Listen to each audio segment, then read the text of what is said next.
Nous sommes dans le hall d'entrée d'une petite agence, juste avant l'ouverture aux clients. Un homme surgit sur les talons de la directrice des lieux. Ganté, cagoulé et surtout armé, il oblige la responsable à lui remettre tout l'argent contenu dans le distributeur de billets. Puis un deuxième employé fait son apparition et se retrouve nez à nez avec le braqueur qui le met en joue et le conduit à l'écart. Toujours sous la menace d'une arme, la directrice termine de vider le distributeur. Au total, 18 000 €. Puis calmement, le braqueur sort de l'agence et disparaît.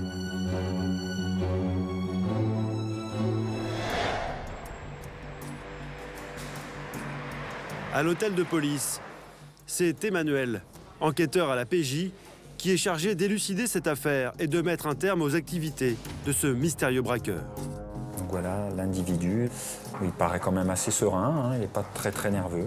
Je le trouve relativement calme, pas inquiet plus que ça quand même. Hein. Et le fait notamment d'avoir pris autant de temps dans l'agence, ça c'est quand même pas commun. Et ça montre une certaine détermination et un certain calme. Emmanuel, lui, commence à perdre un peu patience. Il est vrai que ce bandit a de quoi agacer notre enquêteur. Non seulement cela fait plusieurs semaines qu'il lui file entre les doigts, mais en plus, il vient de repasser à l'acte. C'est à nouveau au petit jour que tout va se passer, quand les employés viennent d'ouvrir l'agence. Mais cette fois, ce sont deux braqueurs qui s'engouffrent dans le local. Là encore, ils obligent les employés à leur remettre le contenu des distributeurs automatiques. Les deux hommes vont repartir avec plus de 100 000 € en liquide. Et là encore, ils ont pris soin de ne laisser aucun indice derrière eux. Comme lors de la première attaque, des cagoules pour ne pas être identifiés, des gants pour ne laisser aucune empreinte digitale ou génétique. Alors Emmanuel a dû demander à la scientifique d'effectuer des analyses auxquelles ses suspects ne pouvaient pas s'attendre. Sans le savoir, le premier voleur a commis une petite erreur qui va lui coûter cher. Après la première attaque, il s'est enfui au volant de la voiture d'une employée de l'agence. Cette citadine, retrouvée quelques heures plus tard, et dans laquelle les policiers vont effectuer des prélèvements d'un tout nouveau genre, des captures d'odeurs corporelles. Hervé, technicien de l'identité judiciaire, va nous montrer comment il s'y est pris pour réussir à prélever une odeur dans la voiture. Tout d'abord, il doit se protéger afin de ne pas polluer la scène avec ses propres odeurs corporelles.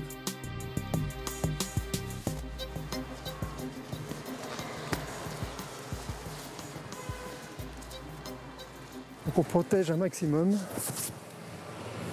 le masque, Charlotte. Pour récupérer les empreintes odorantes, Hervé utilise de petites lingettes qu'il manipule avec des pinces stériles.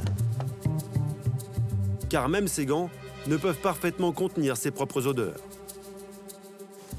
Ce sont des lingettes stériles, spécialement conçues pour recueillir les molécules odorantes. Quelques minutes suffisent pour qu'une odeur imprègne un objet ou un lieu, comme cette voiture. Ensuite, le technicien n'a que 3 jours pour la recueillir. Au-delà, l'odeur se dégrade puis s'évapore. Dernière étape avant de récolter les odeurs, Donc, du papier d'aluminium. Installer ces papillotes pour confiner les molécules odorantes et les faire adhérer plus vite aux lingettes.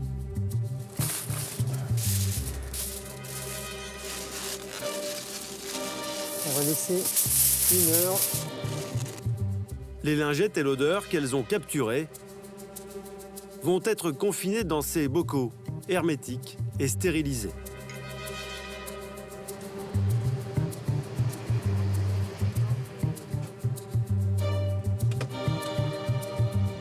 Ces bocaux sont ensuite conservés dans cette pièce, une odorothèque.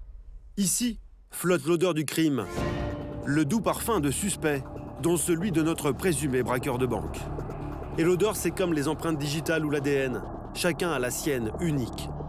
Si les policiers arrêtent un suspect, ils pourront comparer son odeur avec celle relevée sur les lieux du braquage. 10 mois plus tard, grâce à des méthodes d'enquête classiques, l'équipe d'Emmanuel est enfin sur la piste des 2 braqueurs. Renseignements anonymes, écoutes et filatures ont payé. Dans moins de 24 heures, ils vont interpeller leurs 2 suspects. Donc au niveau organisation, on se donne rendez-vous à 5h45 ici. Autour d'Emmanuel, tous les policiers du groupe criminalité qui ont travaillé sur le dossier. Et c'est grâce aux éléments qu'ils ont obtenus que ces enquêteurs de la PJ ont identifié leurs suspects. 2 jeunes hommes, officiellement sans revenus, mais qui pourtant mènent grand train. Alors depuis plusieurs mois, on les a mis sur écoute. On n'a rien contre eux sur les écoutes, il faut reconnaître. Ils n'ont jamais évoqué les braquages.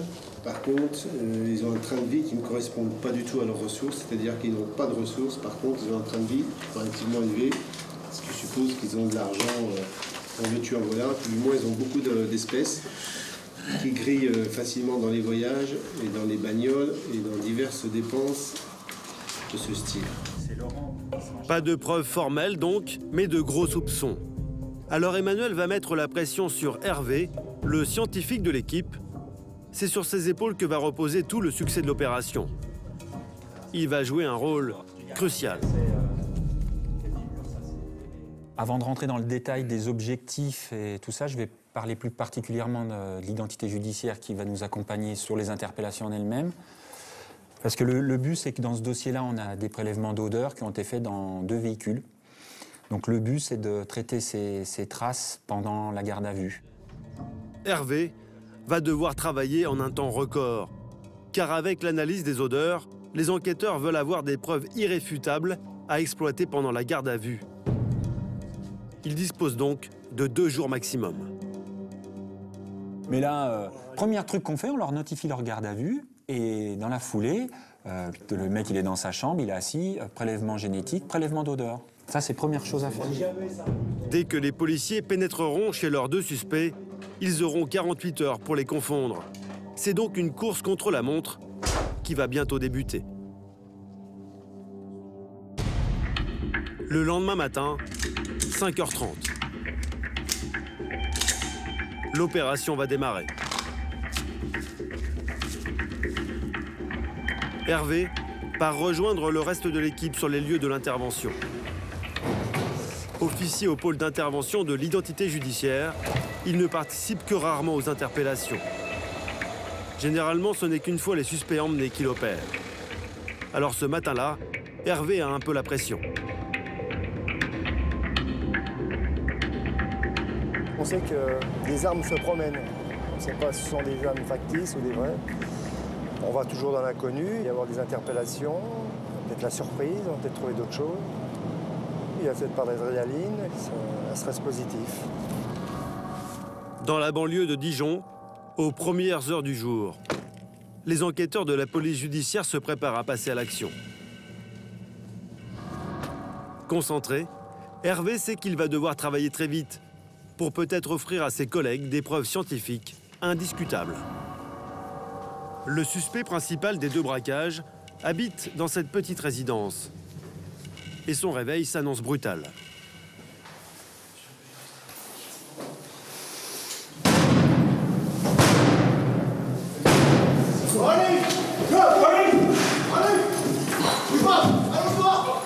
Le suspect est rapidement maîtrisé. Il faut maintenant sécuriser le reste de l'appartement. Reste là-bas, reste. On va voir s'il y a d'autres personnes.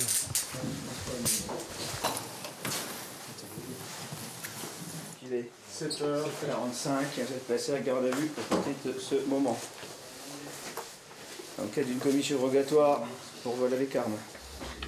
Le compte à rebours vient de commencer.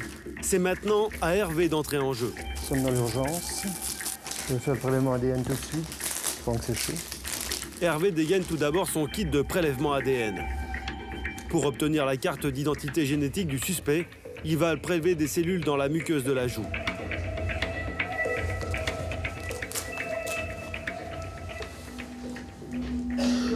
C'est l'endroit le plus facilement accessible pour obtenir un échantillon. Il suffit de quelques minutes pour imprégner cette petite sucette, un coton-tige buccal. Ouvrez la bouche, fermez la bouche. Ensuite, je vais frotter contre vos muqueuses. Hein. C'est pas douloureux, vous n'en faites pas. Ouvrez la bouche, fermez la bouche. Attendez, je vais vous l'enlever. Hervé transfère ensuite l'échantillon sur un petit support transportable. Il va maintenant pouvoir opérer le fameux prélèvement auquel le suspect ne s'attendait pas, celui de son empreinte olfactive. À nouveau, pour éviter de mêler son odeur à celle du suspect, c'est avec des pincettes qu'Hervé lui remet ses fameuses lingettes. Mais monsieur, ouvrez votre main, prenez dans votre main. L'autre main, ouvrez, prenez, faites deux boules. Voilà, et malaxez pendant 10 minutes. 10 minutes, c'est le temps qu'il faut pour emprisonner l'odeur du suspect. Pendant ce temps-là, les enquêteurs, eux, ont fait une première découverte intéressante.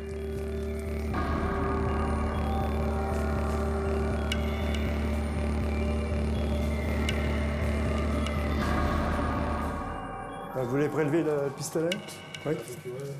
En fait, c'est une arme en plastique. Mais pour les policiers, cela ne change rien. Si elle a servi pendant le braquage, ils la considéreront comme bien réelle. Une photo, et Hervé peut enfin récolter ses 4 lingettes. Puis les placer dans un bocal stérilisé. Merci. Mais son travail n'est pas terminé. Plus qu'à remplir. Car dans l'appartement, il lui reste encore à photographier toutes les découvertes des enquêteurs. Ouais, là-dedans. Produits high-tech, objets de luxe et équipements flambant neufs. Tout dénote un certain train de vie sans commune mesure avec les revenus de cet homme sans emploi. Il devra s'expliquer sur la provenance de ses biens. Hervé, tu feras bien une photo de la cuisine de ce qui est acheté avec l'argent de braquage. Oui, oui. Chaque élément sera pris en gros plan. C'est quoi comme boulot, monsieur? Sans profession. Bah, ça vient bien. Mais les policiers n'ont toujours pas trouvé de preuves formelles, comme de l'argent ou des cagoules. Les odeurs sont encore la meilleure piste dont ils disposent. Alors, pendant qu'Emmanuel et son équipe emmènent leurs suspects, Hervé doit filer au plus vite au laboratoire de la police technique et scientifique pour y faire examiner les odeurs qu'il a relevées. C'est la seule chance pour les policiers de confondre leur braqueur présumé. Ah oui, maintenant, c'est urgence. On perd du temps, on se dépêche. Direction Lyon. Hervé a 2 heures de route à faire. Il faut se dépêcher car la garde à vue ne dure que 48 heures. Et la clé du mystère est peut-être dans sa voiture. Vous avez un petit peu le sort de l'enquête entre vos mains? J'ai quelques éléments en main dans la voiture, là, oui. Ah, il y a une part de responsabilité. Il ne faudrait pas qu'on ait un accident ou qu'on les perde, oui. Oui, c'est une charge. Oui. À Dijon, les enquêteurs, eux aussi, sont bien décidés à ne pas perdre de temps. Les interrogatoires vont immédiatement débuter. Celui du suspect numéro 1, mais aussi de son complice présumé lors du 2e braquage. Et les 2 suspects ne vont pas se montrer des plus coopératifs. Je vais vous présenter des photos de vidéosurveillance. Regardez. Hein, d'accord. On voit bien que cet individu est armé quand même. Hein, même de feu côte, même tenue vestimentaire comme pour le premier. Alors, qu'est-ce que vous pouvez me dire sur les personnes qui sont présentes sur ces vidéosurveillances? Je ne les connais pas du tout. Je crois que c'est pas moi. Dans l'autre pièce, même question à son complice présumé. Mais confronté aux images de vidéosurveillance, lui non plus ne se démonte pas. Il le sait bien, rien ne l'identifie formellement. L'un des signalements semble pouvoir, et je dis bien pouvoir, convenir à votre signalement. Est-ce que tu as quelque chose à dire sur ça? Je suis pas le seul trapu et bien. Tout à fait. Mais les policiers possèdent d'autres éléments bien plus compromettants. Et c'est au train de vie du principal suspect qu'ils vont s'intéresser. Alors que l'homme est sans emploi, il multiplie les dépenses et va maintenant devoir s'expliquer. On a acheté divers équipements, cuisine, meubles, pour un montant total de 4 251,80 €. Le tout en espèces. Est-ce que vous me confirmez? Oui. La provenait d'où cette somme aussi importante? Pas obligé. L'argent que j'avais, l'économie. Vous avez beaucoup d'économies, monsieur. Ah, j'ai fait beaucoup d'économies. Je confirme. Le principal suspect ne se démonte toujours pas. Et donc pas d'aveu. Emmanuel et les policiers sont dans une impasse. On n'a que ça, hein. Ils ont tout fini le travail. Alors leur dernier espoir, ce sont les résultats de la scientifique. À tout à l'heure, merci. Ce qui permettrait vraiment de faire basculer l'enquête, c'est ces résultats d'analyse génétique et de neurologie. Là, ça serait vraiment la preuve idéale quoi, de l'implication d'au moins un ou plusieurs individus dans ces affaires de braquage. À près de 200 km de là, Hervé vient d'arriver dans le laboratoire de la PJ, à Écully. Ses prélèvements sous le bras, direction le centre d'analyse de traces odorantes. Installé depuis 2003, ce département unique en France compte 12 experts. À eux d'exploiter ce qui sera peut-être la meilleure preuve pour la PJ de Dijon. Donc ça, bon, on pourra l'exploiter. Ça a été fait quand ce matin alors? Ce matin. Donc demain matin... On les a fait au lever du lit. Ouais. Ils ont bien malaxé les 10 minutes. Ouais. Eh ben, bon retour. Merci de votre rapidité. Très bien. Je vous remercie. Les odeurs prélevées par Hervé lors de l'arrestation du suspect numéro 1 vont pouvoir être comparées à celles récoltées sur le véhicule dérobé à une employée de la banque après le braquage. Si les deux odeurs se révèlent identiques, cela prouvera que l'homme était bien dans cette voiture et qu'il l'a peut-être volée après l'attaque. Alors c'est au tour d'experts très particuliers d'entrer en scène, des limiers qui travaillent toujours à quatre pattes.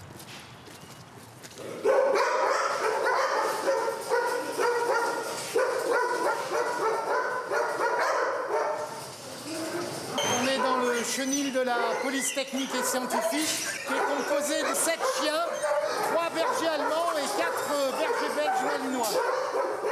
Leur mission, résoudre des affaires criminelles grâce à la haute précision de leur truffe. Leur odorat est 1 million de fois plus développé que celui de l'homme. Et ces chiens sont les meilleurs dans leur spécialité. Ils sont sélectionnés à l'issue d'une année de formation intense. Ils développent une aptitude à l'effort et une sensibilité extraordinaire. Leur mode opératoire répond à un protocole très précis. Regardez. Tout commence dans l'odorothèque, là où sont conservés 10 ans de prélèvements effectués sur tout le territoire. C'est la durée pendant laquelle une odeur peut être conservée sans être altérée. Encore faut-il respecter certaines conditions.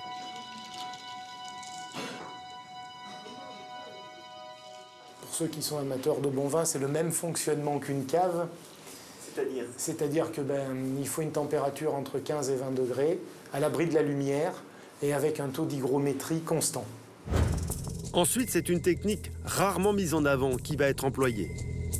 Mais pour ne pas nuire à l'enquête en cours, nous n'avons pas été autorisés à filmer le test olfactif en lien direct avec les deux affaires de braquage.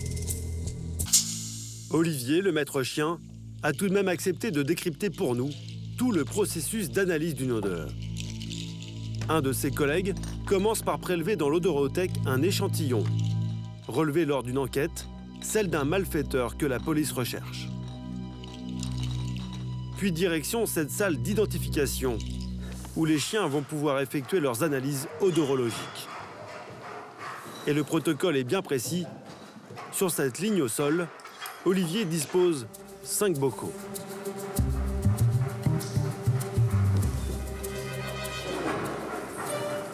Le mise en cause, que je mets là en 3e position. C'est le seul bocal qui recèle l'odeur prélevée sur les lieux d'un crime. Les 4 autres sont des leurs. Ils n'ont rien à voir avec l'affaire. Puis c'est au tour du limier d'entrer en piste.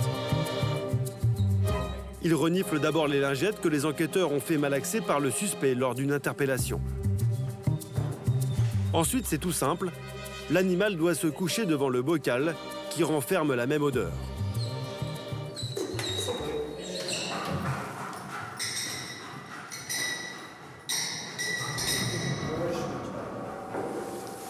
Le chien, vous voyez, identifie parfaitement le bocal placé en 3e position. A priori, les 2 odeurs coïncident. Cela veut dire que les policiers ont mis la main sur le bon suspect. Mais cela demande toujours confirmation. Donc là, comme on a eu une première reconnaissance d'odeur, eh bien on va tourner les odeurs de comparaison pour leurrer le chien et montrer que le chien ne se couche pas sur une odeur par hasard ou par tournure d'esprit. Cette fois-ci, le bocal est placé en fin de ligne, à la 5e place. Le chien renifle une 2e fois l'odeur témoin et se couche, sans hésitation. 3e et dernière étape, l'odeur du suspect est supprimée de la ligne de test. J'enlève l'odeur incriminée et le chien va faire la ligne dite vide, c'est-à-dire qu'il doit passer sur tous les bocaux, n'en identifier aucun et revenir de lui-même vers son maître. Et l'enquêteur aux grandes oreilles ne se laisse pas berner.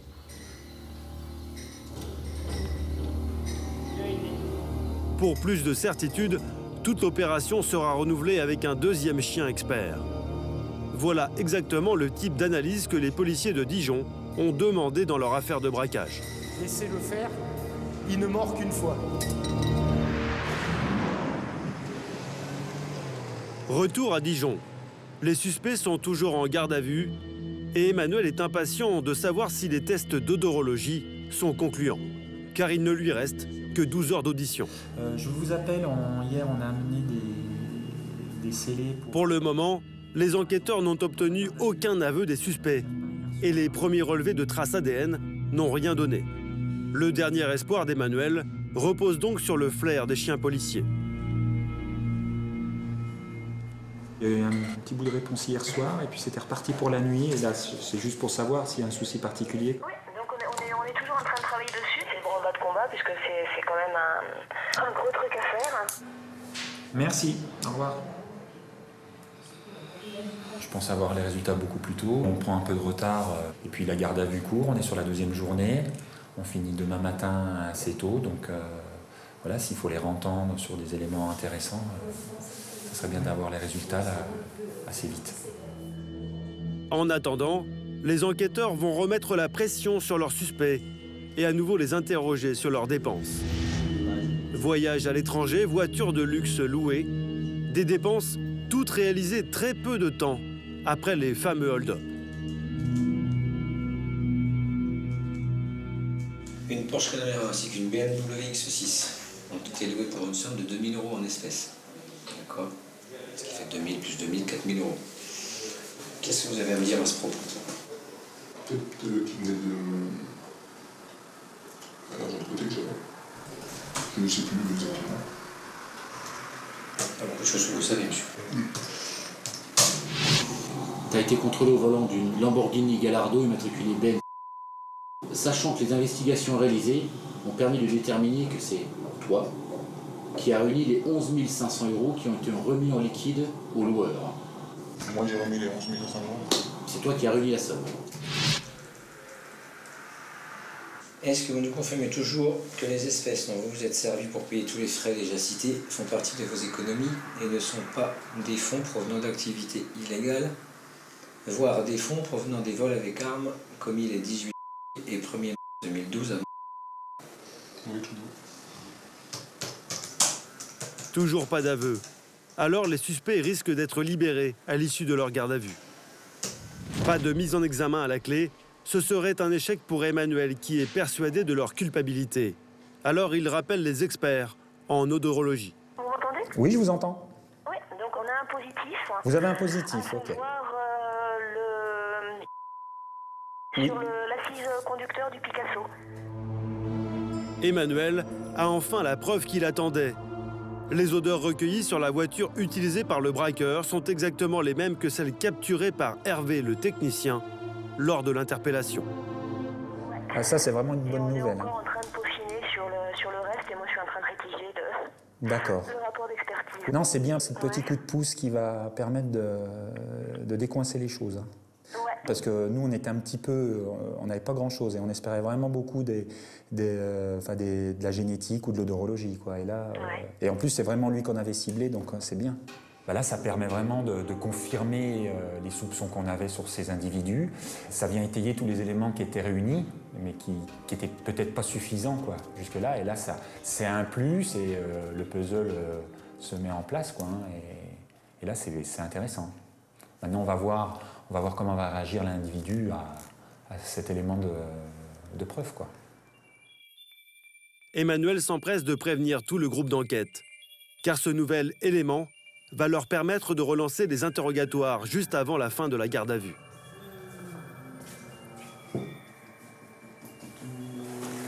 Je viens d'avoir les résultats. Alors, ADN négatif. Ouais. En revanche, l'odorologie, c'est positif. Pour le premier braquage. Pour les policiers, une excellente nouvelle. Elle va faire basculer l'enquête.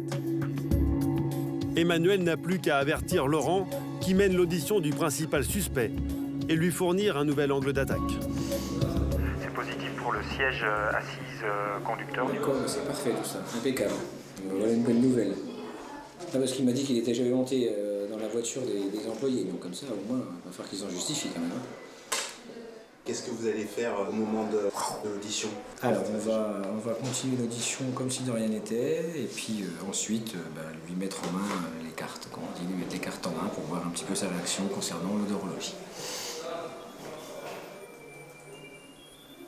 Donc on a un petit élément supplémentaire qui nous est arrivé dernièrement et qui apparemment vous implique dans ces faits. D'accord? À savoir que lors des examens odorologiques, quand ils étaient réalisés avec votre odeur corporelle, vous savez les odeurs qui ont été prélevées au moyen des lingettes à l'issue de votre interpellation, cette odeur s'est avérée être la même que celle qui a été prélevée dans l'un des véhicules des employés séquestrés. Comment vous m'expliquez ça? J'explique pas. Comment ça se fait qu'au niveau de l'examen scientifique, on ait trouvé ça? Je comprends pas. Tu ne comprends pas? Non, pas du tout. Vous ne comprenez quoi? Vous ne comprenez pas quoi? Comment cette odeur est arrivée là? Non, parce que je suis jamais rentré dans ce véhicule, donc je comprends pas. Ces petites bandes de tissus ont rendu leur verdict. Le principal suspect était bien au volant du véhicule dérobé après l'un des braquages. Malgré ces dénégations, les indices sont maintenant suffisants pour le poursuivre. Car depuis 2003, les tests d'odorologie sont reconnus comme des preuves par les tribunaux français.